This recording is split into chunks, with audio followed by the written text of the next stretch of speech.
하나님 아버지, 새날 주셔서 감사합니다. 이 시간 먼저 어제의 날을 하나님 앞에 자복하며 회개의 기도를 드립니다. 우리 언어가 주님을 높이는 말을 하는지 돌아봅니다. 우리 언어가 감사로 가득했는지 돌아봅니다. 우리 언어가 기쁨으로 가득했는지 돌아봅니다. 그렇게 하지 못하는 저희를 긍휼히 여겨주시고 저희를 용서하여 주시옵소서. 말씀을 전하고 듣는 이 시간 성령님의 도움을 구합니다. 성령 하나님 도와주셔서 저희의 마음을 깨닫게 하여 주시옵소서. 예수 그리스도 이름으로 기도하오며, 하늘에 계신 아버지, 오늘 제가 주님의 임재 안에서 살고 주님을 더욱더 기쁘시게 하기를 기도합니다. 주 예수님, 오늘 제가 저의 십자가를 지고 주님을 따르기를 기도합니다. 성령님, 오늘 성령님이 저를 충만하게 채워주시고 성령의 열매, 사랑과 희락과 화평과 오래 참음과 자비와 양성과 충성과 온유와 절제가 제 삶 속에서 익어갈 수 있도록 해주시기를 기도합니다. 아멘. 말씀을 나누겠습니다. 오늘 말씀은 전도서 2장 12절에서 26절까지의 말씀입니다. 저와 여러분이 한 절씩 교독하도록 하겠습니다. 내가 돌이켜 지혜와 망령됨과 어리석음을 보았나니 왕 뒤에 오는 자는 무슨 일을 행할까? 이미 행한 지 오래전의 일일 뿐이라. 내가 보니 지혜가 우매보다 뛰어남이 빛이 어둠보다 뛰어남 같도다.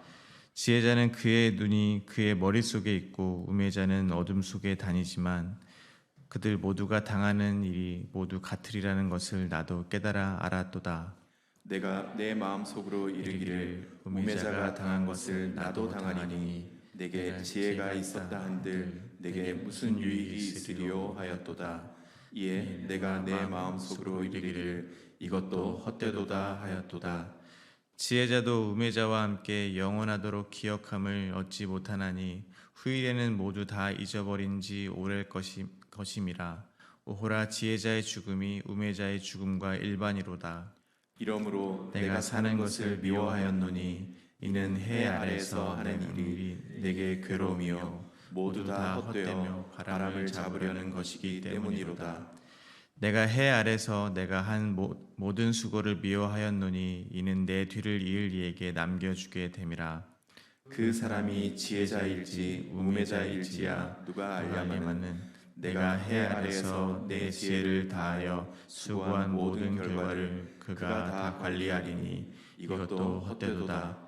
이러므로 내가 해 아래서 한 모든 수고에 대하여 내가 내 마음에 실망하였도다. 어떤 사람은 그 지혜와 지식과 재주를 다하여 수고하였어도 그가 얻은 것을 수고하지 아니한 자에게 그의 몫으로 넘겨주리니 이것도 헛된 것이며 큰 악이로다. 사람이 해 아래서 행하는 모든 수고와 마음에 애쓰는 것이 묻은 소득이 있으랴. 일평생에 근심하며 수고하는 것이 슬픔뿐이라. 그의 마음이 밤에도 쉬지 못하나니 이것도 헛되도다. 사람이 먹고 마시며 수고하는 것보다 그의 마음을 더 기쁘게 하는 것은 없나니 내가 이것도 본즉 하나님의 손에서 나오는 것이로다. 먹고 즐기는 일을 누가 나보다 더 해보았으랴. 함께 읽겠습니다. 하나님은 그가 기뻐하시는 자에게는 지혜와 지식과 희락을 주시나 죄인에게는 노고를 주시고 그가 모아 쌓게 하사 하나님을 기뻐하는 자에게 그가 주게 하시겠지만 이것도 헛되어 바람을 잡는 것이로다. 아멘. 전도서의 저자인 전도자는 후대의 사람들에게 교훈을 하고 있습니다. 해 아래 모든 것이 헛되다고 교훈을 합니다. 오늘 본문은 이 세상에서 지혜가 있다고 하는 것이나 우매하다고 하는 것이나 또 해 아래 모든 수고가 결국 다 헛되다고 교훈을 하고 있습니다. 오늘 본문은 크게 두 문맥으로 나누어 묵상을 하도록 하겠습니다. 첫 번째 문맥은 12절부터 17절까지입니다. 지혜자나 우매자 모두 죽음을 피할 수 없음을 교훈하고 있습니다. 두 번째 문맥은 18절부터 26절입니다. 해 아래서 행한 모든 수고도 결국 헛된 것이므로 매일의 삶에서 보람을 찾으라고 교훈합니다. 그러나 그것도 결국 헛되고 바람을 잡으려 하는 것과 같다고 교훈하고 있습니다. 첫 번째 문맥에서 먼저 전도자는 지혜자와 우매자를 비교합니다. 12절입니다. 내가 돌이켜 지혜와 망령됨과 어리석음을 보았으니 왕 뒤에 오는 자는 무슨 일을 행할까? 이미 행한 지 오래전의 일일 뿐이라.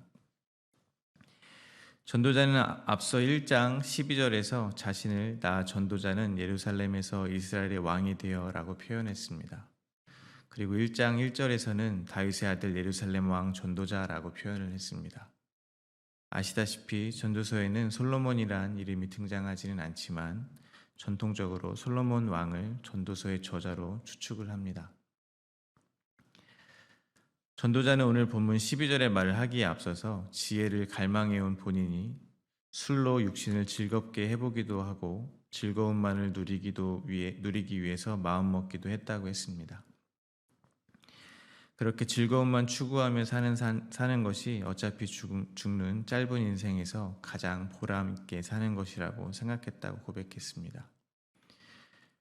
그리고 여러 가지 성취를 위하여 궁전도 짓고 포도원도 만들고 과수원도 만들고 나무도 심고 심지어 저수지도 만들어 보았다고 했습니다. 또한 남녀 노비들을 사들이기도 하고 예루살렘에 있던 모든 자들보다 소와 양떼도 많이 소유하고 자신을 위하여 금, 은, 보배들도 많이 쌓았다고 했습니다.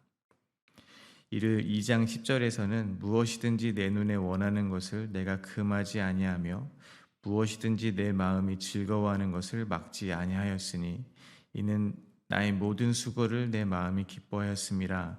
이것이 나의 모든 수고로 말미암아 얻은 몫이로다 라고 표현을 했습니다.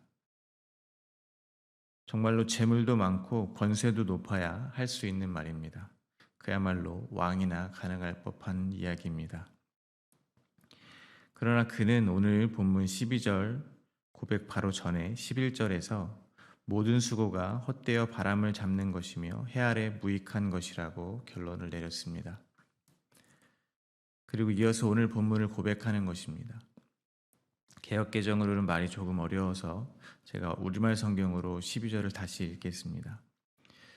그러고 나서 내가 다시금 지혜에 대해 곰곰이 생각하고 바보스럽고 어리석은 것들에 대해서도 생각해 보았다. 왕위에 오를 사람이라고 무슨 일을 더 하겠는가? 이미 돼 있는 일 말고 더 있겠는가? 한마디로 지혜를 사랑하는 전도자는 부와 지위를 이용하여 무엇이 지혜인지를 찾기 위해 모든 방법을 다 동원해 보았다는 것입니다. 그런데 현실은 왕위에 오른다고 한들 새로운 일은 없을 것이라는 고백입니다. 이미 다 이전 왕이 앞서 하던 일 말고는 뭐가 더 새로워지겠냐는 말을 하고 있는 것입니다. 그렇다고 하더라도 전도자는 확실히 지혜가 우매한 것보다 뛰어나다고 고백합니다. 그것도 마치 빛이 어둠보다 뛰어난 것처럼 확실하게 뛰어나다고 오늘 본문 13절에서 이야기를 합니다. 그럼에도 전도자는 마음에서 원하는 모든 일들을 해보며 깨닫게 된 것이 있다고 고백을 합니다. 14절과 15절입니다. 지혜자는 그의 눈이 그의 머릿속에 있고 우매자는 어둠 속에 다니지만 그들 모두가 당하는 일이 모두 같으리라는 것을 나도 깨달아 알았도다. 내가 내 마음속으로 이르기를 우매자가 당한 것을 나도 당하리니 내게 지혜가 있었다 한들 내게 무슨 유익이 있으리요 하였도다. 이에 내가 내 마음속으로 이르기를 이것이 헛되도다 하였도다. 전도자는 깨닫게 되었다고 고백을 하고 있습니다. 지혜자가 아무리 뛰어난 지혜를 가지고 있다고 한들 우매한 자들에게 일어나는 일들과 똑같은 일이 지혜 있는 자들에게도 일어난다는 것입니다. 지혜자와 우매자가 똑같이 겪는 일은 결국엔 죽음일 것입니다.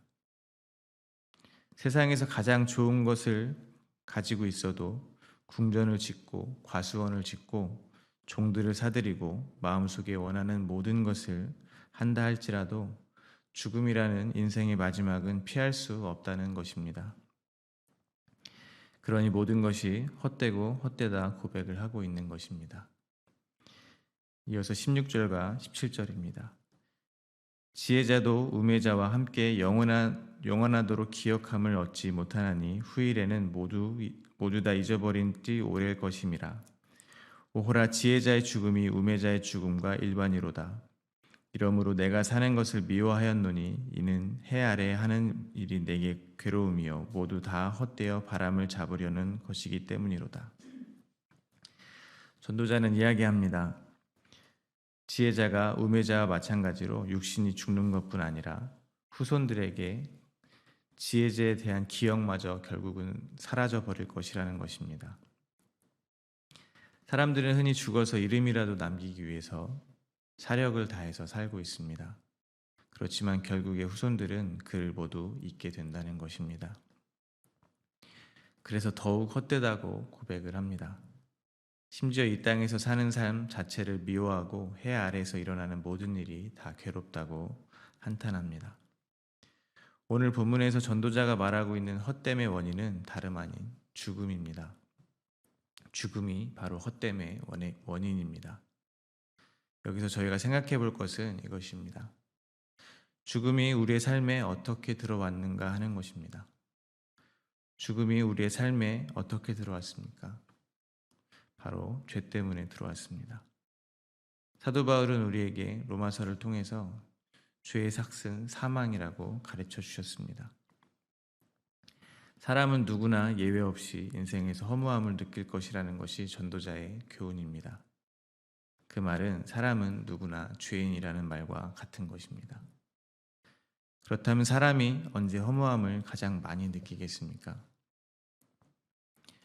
저는 사람들이 모든 것을 만족하게 해줄 것이라고 믿고 달려가던 목표를 막상 이루었을 때 허무함을 느낄 것이라고 생각을 합니다. 바라보고 달리던 목적이 사라졌기 때문입니다. 목적이 이루어져도 만족이 없기 때문입니다. 그러면 믿음을 가지고 있다고 하는 신앙인들은 어떠하겠습니까? 성도들은 세상 사람들이 눈에 불을 켜고 달려드는 것들의 허무함을 어느 정도 알고 있습니다. 그래서 신앙인들은 세상의 가치를 쫓지 않고 하나님의 일을 하기 위해서 삶을 내던지기도 합니다. 그런데 하나님의 일이라고 믿었던 신앙생활에서조차 저희는 허무함을 느낄 때가 있음을 고백하지 않을 수가 없습니다. 저는 25살 때부터 찬양 인도를 시작했습니다. 찬양 인도를 참 열심히 했습니다. 연습도 충실하게 했습니다. 1시간짜리 예배면 연습을 한 10시간을 했습니다. 예배를 드리면 많은 청년들이 기뻐했고 눈물을 흘렸습니다. 최선을 다해서 다 같이 예배를 드렸습니다. 그런데 그 당시를 생각해 보면 예배를 드리고 집으로 돌아왔을 때 그렇게 허무할 수가 없었습니다. 그때 저는 그 허무함을 채우기 위해서 다른 일을 하기 시작했습니다. 열심을 부리기 시작했다는 것입니다. 저도 청년이었지만 같은 청년부 친구들을 찾아가서 만나기 시작했습니다. 위로도 해주고 기도도 해주었습니다. 나름 말씀도 전해주었습니다. 없는 돈을 털어서 밥도 많이 사줬습니다. 제가 경험하고 알고 있다고 확신했던 하나님을 그들에게 전했습니다. 저는 그들에게 언제나 신실하고 참 좋은 사람이었습니다. 그러고 나면 잠시 헛헛한 마음이 채워지는 것 같았습니다. 뿌듯했습니다. 왜냐하면 사람들이 모두 저를 좋아해주고 칭찬해줬기 때문입니다. 그러나 곧 이내 허무함은 다시 밀려왔습니다. 저는 그 당시 그 허무함이 너무나 궁금했습니다. 왜 허무할까? 다른 것도 아니고 예배를 드렸는데 왜 이렇게 마음이 공허할까? 참 답답했습니다. 제 모든 것을 드려서 헌신했는데 왜 허무할까? 굉장히 이해가 안 됐습니다. 그런데 그때는 제가 몰랐던 것입니다. 그때 저의 허무의 원인은 저의 죄로 인함이라는 것을 제가 몰랐던 것이었습니다. 제가 예배를 드리며 느꼈던 감정들은 음악과 그 당시 분위기가 만들어낸 가짜였을 수 있다는 것을 제가 몰랐던 것이었습니다. 주님의 임재로 착각했던 것이었습니다. 제가 예배를 드리며 저는 사실 저의 이름만을 높이고 있었다는 것을 제가 몰랐던 것이었습니다. 제가 아무리 하나님이라는 단어를 내뱉고 예수 그리스도를 외쳐도 저는 저 자신을 예배했던 것이었습니다. 저의 신앙생활을 제가 높이는 것이, 제가 다른 사람에게 인정을 받고 칭찬을 받는 것이, 즉 저의 허물을 채우는 것이 저의 신앙생활 예배의 목적이었던 것이었습니다.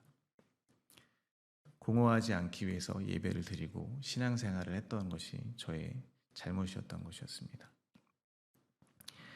저를 만난 사람은 저를 늘 칭찬했습니다. 예수를 잘 믿는 신실한 청년이라고 했습니다. 제가 저의 간증들을 돌아보면 주인공은 언제나 저였습니다. 늘 제가 그 순간 그곳에서 무언가 잘해서 그곳이 은혜가 넘쳤다는 저의 영웅담이었던 것이었습니다. 지금 돌아보면 그 어디에도 하나님은 없었습니다. 저는 늘 제가 하늘 높이에 올라가 있었던 것이었습니다. 그런데 저를 만나는 사람이 저를 보면서 정작 예수 그리스도를 보지 못했다는 사실을 깨닫지 못했던 것이었습니다. 저는 예수를 잘 믿는 저를 다른 사람들에게 보이는 것, 즉 눈에 보이는 신앙생활은 잘했을지 모르겠지만 정작 저에게서 살아계신 예수 그리스도를 본 사람은 한 사람도 없었다는 것이었습니다. 예수님의 사랑, 예수님의 용서, 예수님의 평화 같은 것을 저에게서 본 사람은 없었던 것이었습니다. 그저 예수 잘 믿는 저만 자랑하고 다녔던 것이었습니다. 이후 저는 제가 아는 청년들에게 사과를 했습니다. 나는 나를 전했지 복음을 전하지 않았다. 예수를 전한 것이 아니라 예수 잘 믿는다는 나만 자랑했던 것이다라고 사죄했습니다.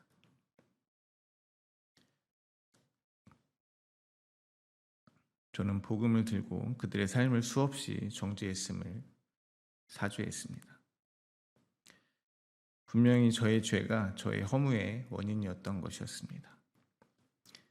예배가 잘못된 것이 아니었고 저의 죄가 저의 허무의 원인이었던 것이었습니다. 전도자가 외치고 있는 인생의 헛됨은 염세적이고 회의적인 인생의 태도를 말하는 것이 아닙니다. 이 땅에 매여서 살고 있는 후대의 사람들에게 그들의 죄를 보라고 교훈하고 있는 것입니다. 만약 뭔가 열심히 했는데도 허물을 느끼게 되신다면 먼저 자기의 죄를 돌아보게 되시기를 소망합니다. 두 번째 문맥입니다. 이어서 전도자는 자신이 행한 모든 수고가 헛되다고 고백을 합니다. 왜냐하면 이 역시 인간의 삶이 유한하기 때문에 그렇습니다. 18절부터 20절입니다. 내가 해 아래서 내가 한 모든 수고를 미워하였노니 이는 내 뒤를 이을 이에게 남겨주게 됨이라. 그 사람이 지혜자일지 우매자일지랴. 누가 알랴마는 내가 해 아래서 내 지혜를 다하여 수고한 모든 결과를 그가 다 관리하리니 이것도 헛되도다. 이러므로 내가 해 아래서 한 모든 수고에 대하여 내 마음에 실망하였도다. 전도자는 해 아래서 행한 자신의 모든 수고를 미워합니다. 왜냐하면 아무리 수고를 많이 해서 열매를 맺는다고 해도 곧 죽고 그 뒤에 지혜자일지 우매자일지 모르는 이에게 그 열매를 다 넘겨주게 되기 때문이라고 합니다.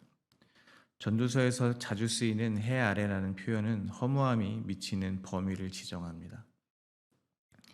해 아래서 모든 것이 포함될 것입니다. 해 아래의 모든 시간과 장소에서 일어나는 모든 일이 포함될 것입니다. 그 어느 것도 예외가 아니라는 것입니다. 전도자는 계속해서 고백합니다. 21절입니다. 어떤 사람은 그 지혜와 지식과 재주를 다하여 수고하였어도 그가 얻은 것을 수고하지 아니한 자에게 그의 몫으로 넘겨주리니 이것도 헛된 것이며 큰 악이로다. 지혜 있는 자들이 수고를 했는데 결국 우매한 자들이 이를 차지한다니 이것이 헛되고 무언가 잘못된 것이라는 것입니다. 전도자는 이를 큰 악이라고까지 표현합니다.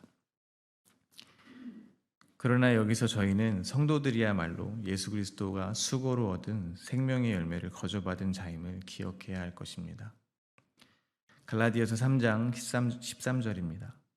그리스도께서 우리를 위하여 저주를 받은 바 되사 율법의 저주에서 우리를 속량하셨으니 기록된 바 나무에 달린 자마다 저주 아래 있는 자라 하였음이라. 예수 그리스도는 십자가에 못 박힘으로 우리가 받아야 할 저주를 가져가시고 죄에서 저희를 속량해 주셨습니다. 즉 우리의 허물을 주님이 가져가셨다는 것입니다. 인간의 지혜자는 자기의 수고로 얻은 열매를 자신이 죽은 뒤에 다른 이들이 가져가는 것을 아까워할 수 있습니다. 그렇지만 주님은 자기의 생명을 저희에게 주시는 것을 결코 아까워하시지 않으시는 분이심을 믿으시기 바랍니다. 그래서 저희는 인생의 허물을 마주할 때마다 첫째는 우리의 죄를 생각해야 할 것이며 둘째는 우리의 죄로 말미암아 죽으신 예수 그리스도를 생각해야 할 것입니다. 전도자는 오늘 본문 24절과 26절을 통해서 고백을 합니다. 사람이 먹고 마시며 수고하는 것보다 그의 마음을 더 기쁘게 하는 것은 없나니 내가 이것도 본즉 하나님의 손에서 나오는 것이로다. 아, 먹고 즐기는 일을 누가 나보다 더 해보았으랴. 하나님은 그가 기뻐하시는 자에게는 지혜와 지식과 희락을 주시나 죄인에게는 노고를 주시고 그가 모아 쌓게 하사 하나님을 기뻐하는 자에게 그가 주기에 하시겠지만 이것 또한 헛되어 바람을 잡는 것이로다. 전도자는 고백합니다. 오늘의 삶에서 보람을 찾는 것이 가장 현명하다는 것입니다. 그러나 전도자는 그 보람과 기쁨 또한 하나님께 모든 주권이 있다고 하는 것입니다. 그래서 자기의 삶에서 아무리 보람을 찾으려고 해보아도 결국 하나님이 기뻐하시는 자에게 보람과 기쁨을 주시는 것이므로 보람과 기쁨을 찾으려고 하는 인간의 시도도 결국 모두 헛된 것과 같다는 것입니다. 이를 뒤집어서 생각해 보면 기쁨을 주시는 이가 하나님이시듯 허물을 저희 인생 가운데 허락하시는 이도 하나님이시란 말이 됩니다. 그렇다면 우리에게 중요한 것은 허물을 벗어나는 것이 아닐 것입니다. 우리에게 중요한 것은 이제 우리에게 허물을 주신 하나님의 뜻이 무엇인가가 될 것입니다. 로마서 8장 20절과 21절에서 사도 바울은 다음과 같이 우리가 허무한 데 굴복한 이유를 설명합니다. 피조물이 허무한 데 굴복한 것은 자기 뜻이 아니요 오직 굴복하게 하시는 이로 말미암음이라.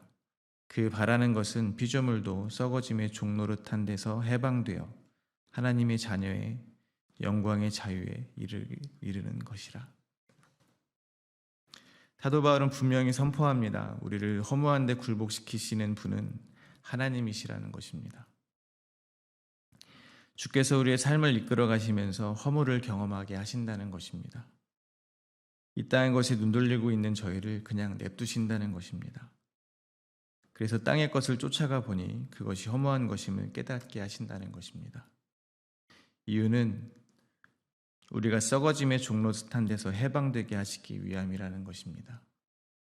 하나님의 자녀의 영광의 자유에 이르게 하기 위해서라는 것입니다. 한마디로 해 아래서 사는 저희를 하나님의 아들 예수 그리스도 아래서 살게 하시기 위함이라는 것입니다. 그래서 하나님께서 저희에게 인생의 허물을 겪고 자기가 죄인인 것을 깨달아 예수 그리스도의 의를 붙잡게 하신다는 것이 주님이 저희에게 허물을 경험하게 하시는 뜻임을 기억하게 되시기를 소망합니다. 말씀을 맺겠습니다. 죽음을 염두하고 사는 사람은 삶을 허비할 것 같습니다. 그렇지만 오히려 반대입니다. 성도가 죽음을 염두하고 산다는 것은 오늘 하루를 인생의 맨 마지막 날처럼 산다는 말이 됩니다. 그들은 오늘 만나는 사람이 나의 인생의 마지막 사람이 될 수 있음을 아는 사람들입니다. 그들은 오늘 내가 내뱉는 말이 나의 유언이 될 수 있다는 사실을 아는 사람들입니다. 그들이야말로 자기의 삶에 충실할 수 있습니다. 그런 사람들이야말로 만나는 모든 일을 경쟁자로 보지 않을 수 있습니다. 사랑할 수 있습니다. 용서할 수 있습니다. 하지만 앞으로 죽음을 피할 수 없다는 것을 아는 것보다 더 중요한 것이 있습니다. 그것은 성도는 이미 그리스도의 십자가에서 그리스도와 함께 죽었다는 사실입니다. 죽은 자는 더 이상 억울할 일도 허무할 일도 없습니다. 더 올라가야 할 목표도 없습니다. 이루어야 할 것도 없습니다. 오직 이제 내 안에 살아계신 그리스도로 다시 사는 것뿐이 없음을 믿으시기를 바랍니다. 그렇게 사는 인생은 결코 허무하지 않을 것입니다. 그렇게 오늘 하루는 생명의 길 모든 성도님들에게 하나님이 주시는 보람과 기쁨이 넘치시게 되기를 간절히 기도드립니다.